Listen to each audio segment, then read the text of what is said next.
Pessoal, eu quero falar um pouquinho agora do noticiário internacional, porque o presidente da Rússia, Vladimir Putin, assinou um decreto que amplia as possibilidades de uso de armas nucleares pelas Forças Armadas. Luca Bassani é quem vai contar essa história e isso pode repercutir muito, já deve, claro, no mundo todo. Fala, Luca.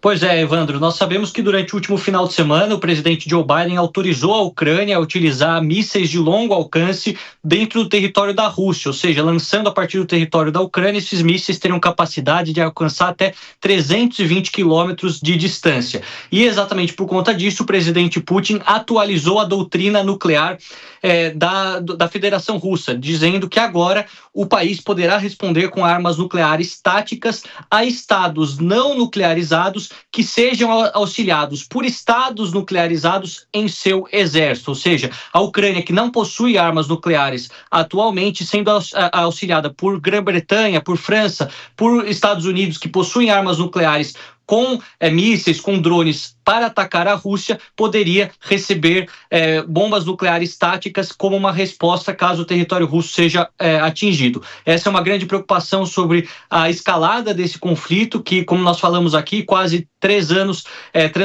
transcorrem desde que ele se iniciou, e neste momento em que a Ucrânia se vê paralisada na reconquista dos seus territórios, os russos também não avançam muito, a possibilidade de ataques dentro da Rússia se tornam maiores e de uma resposta desproporcional com armas nucleares também. Não sabemos se de fato a Rússia irá adiante com esse plano, mas é de assustar todos os aliados europeus que temem que os seus países também possam ser atingidos em uma escalada desta guerra ainda neste ano de 2024. Muito obrigado pelas informações, Luca Bassani. Ótimo trabalho para você. Gustavo Segré, qual é o tamanho da preocupação com a qual a gente precisa olhar para uma atitude como essa? Gigante. Estamos falando de uso de armas nucleares. É terrível.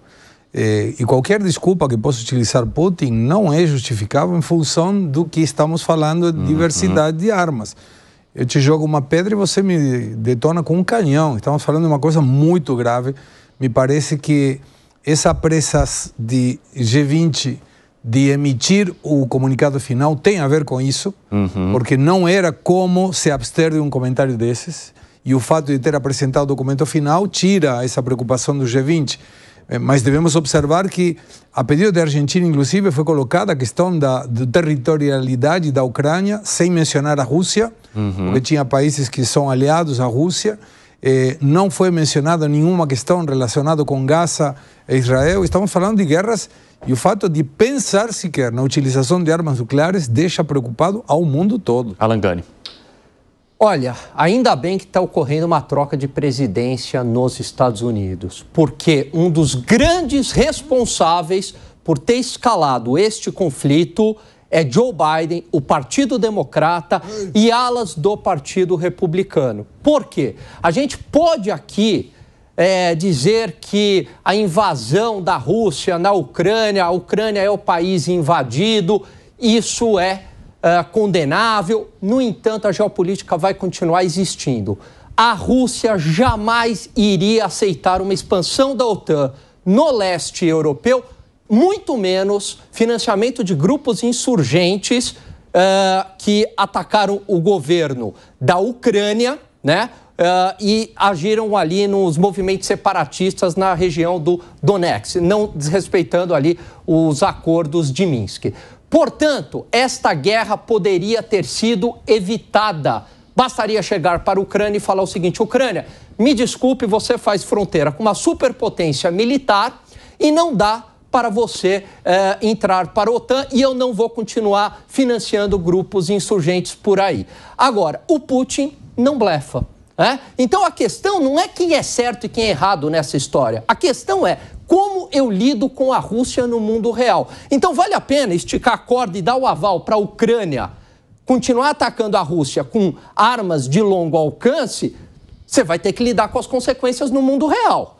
Porque não adianta falar, é injusto, a Rússia vai reagir com arma nuclear. A Rússia está avisando que ela vai reagir. Então o que eu faço com essa informação? Eu escalo ainda mais o conflito ou eu recuo para evitar uma guerra nuclear? Porque sabe o que vai acontecer? Se a Rússia usa uma arma nuclear ali no leste europeu, os Estados Unidos evidentemente não vão atacar a Rússia. Por quê? Porque se atacarem a Rússia ataca de volta, a Rússia tem mais armamento nuclear do que o próprio Estados Unidos, é o fim da humanidade. Aí o que vai acontecer? Os Estados Unidos vai chegar para a Rússia e vão falar, senta aqui, vamos conversar. E quem vai pagar o pato é o leste europeu. Portanto, esticar a corda, como foi defendido por muitos neoconservadores, foi a pior solução para lidar com a Rússia. Eu pergunto, valeu a pena tudo isso? Valeu a pena ter esticado a corda, escalado esse conflito? Eu não estou falando que a Rússia é santa, não estou falando que a Rússia é inocente. Eu estou falando que a forma como escolheram para lidar com a Rússia foi completamente equivocada. É interessante você falar sobre isso, Alangani, porque traz um pouco da questão geopolítica relacionada àquela região. Fala, Piperno, remate, porque eu preciso chamar a nossa reportagem, mas eu vi que você se manifestou aqui. Vai lá. Não, no começo, em que o Alan foi muito enfático aí na atribuição de culpas, veja, a Ucrânia também perdeu a Crimeia em 2014. Ah, mas tem uma diferença. E ela quer essa região de... A Crimeia, Piperno, a Crimeia pertencia à Rússia e numa decisão do Nikita Khrushchev... Não, peraí. Durante o antigo regime soviético, a União Soviética, por uma decisão do Nikita Khrushchev, que ninguém entendeu direito, passaram para a Ucrânia, ali no papel, na canetada, mas não que historicamente a Crimeia pertencia à Ucrânia. Já foi uma região que já pertenceu a todos os lados, inclusive a famosa conferência de Yalta lá que definiu a partida do mundo acontece lá, enfim ocorreu lá, e Yalta faz parte da Crimeia. Agora vejam, sempre dá para evitar uma guerra. A questão Agora, a questão é qual vai ser o limite dessa guerra. Então, agora, Piperno, eu te pergunto, se houvesse uma expansão, México e Canadá, entrando para uma aliança russo-chinesa, o que você acha que os Estados Unidos iriam fazer? Sinceramente. Sinceramente, hoje em dia eles não iam, sabe... Eles iam falar, não, tudo bem, vamos respeitar os direitos democráticos do Canadá e do México. A China está aqui. Jamais, doutrina Monroe na veia. A China está agora aqui. Jamais, mas não do ponto de vista militar, não com bases militares e financiando grupos insurgentes. Jamais os Estados Unidos iriam aceitar alguma coisa nesse sentido, Evandro. E eu digo mais, qual que foi o argumento utilizado para os Estados Unidos invadir o Iraque?